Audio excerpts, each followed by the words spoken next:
Mga boss at good morning, good morning. Yan, back to work na naman tayo. Balik na naman tayo sa ating trabaho. Tapos na yung Ondas. Araw ng Monday. Dito ngayon tayo sa ating project ng Block 6 and then phase 3 ng Tanawan Park Place.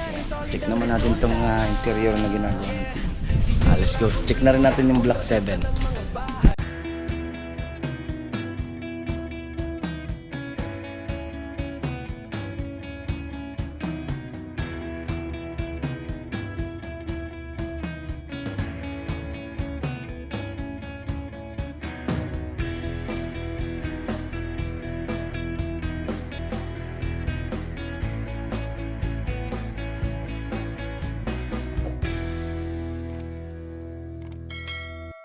Mga boss at good morning, good morning. Yan, back to work na naman tayo. Balik na naman tayo sa ating trabaho. Tapos na yung Ondas. Araw ng Monday. Dito ngayon tayo sa ating project ng Block 6 and then phase 3 ng Tanawan Park Place. Yan. Check naman natin itong interior na ginagawa ng team. Let's go. Check na rin natin yung Block 7. Yan na. Check natin itong Block 6 natin ng Linea phase 3 ng Tanawan Park Place. Ito naman yan na rin naman tayo dito. Frame na tayo. Pukusan mo natin yung second floor dahil may pa-deliver tayong materialis ngayon. Pa-deliver tayo ng materialis para sa ating flooring. Kasi nandito na yung SPC nga. Nili-layout na natin yung electrical. Binago na natin yung electrical dito sa mga outlet. Yan. Nagdagan natin doon sa bawat tapat ng bintana. Nili-layout na rin. Tatanggalin natin yung bagong yung mga dati nakalagay na outlet para iwas tayo sa dugsungan. Kumaga ano na mismong diretso yung wire natin, walang putol. Kumbaga, ayan. Tinugot na natin yung dati. Meron kasi dati yan dito sa flooring. Ayan. And then to, kasi muna tayo. Susunod na dyan, naka-slab natin yung doon. 1 meter lang naman. And then to, pwede na ito ma-flooring. Pa-flooring na natin ito ng mga, sabihin natin, 5 cm lang naman. Tataas kasi naka-SPC siya. Kaya SPC niya.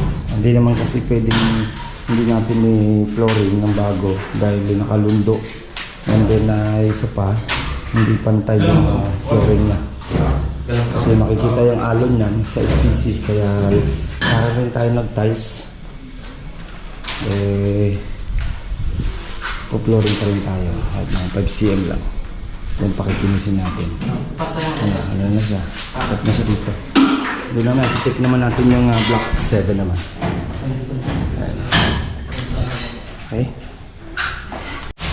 Ayan na boss, yan ang ating abuti pasilip. Pa-deliver tayo ng materialis ito ngayong araw. Mamaya nandito na para masimula na yung flooring. And then ito yung pinay-slab ni client dito. Ayan dyan. At check naman natin yung Block 7 mga boss. Dito lang sa phase 3 din ng Tanawan Park Place. Ayan mga boss, at Block 7 naman tayo. Ito yung Block 7 oh. At check naman natin yung ating project dito. Nakano na tayo. Frame na rin tayo dito. Ayan, naka-frame na tayo. Frame na tayo dito. And then dito frame na rin tayo dito para sa kanyang kitchen. Okay, ayan, nakalimit yung ating metal paring. Nakaano lang tayo. 30 cm. Allowance natin. Dito naman, tapos na rin pa yung dito. Yung electrical na lang naman inintay din natin para matakpan. Deliver na rin tayo ng materials natin dito. Ayan.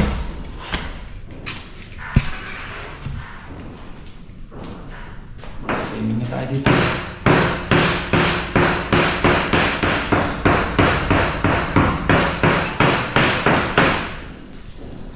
Frame na tayo. Dito to sa Block 7 mga boss. Yung mga konting facility natin. And then, pag-deliver tayo ng RD Flex, pag na-electrical na to, takip na rin to. Electrical muna natin yung black 6. Dahil lilipat na yan dito. Okay, yan ang ating munting pasilip sa ating project dito sa Tanaw Park Place ng Block 6, then Block 7. Phase 3, mamas. Ito pong J Uragon Vlog, napakaganda po ng channel na ito, no? Tungkol po ito sa construction. Actual construction po ang channel na ito, no? Pag pinanood nyo po ito, panalo po kayo sa channel na ito. Napakaganda po ng mga video niya. Lalo na pong magaganda, no, yung mga iba't ibang design niya. Kakaiba po yung mga iba't ibang design niya sa mga kisame. Subukan nyo pong panoorin J Uragon Vlog na ito. Matutuwa po kayo pag pinanood nyo po yung mga video niya. Maraming salamat po.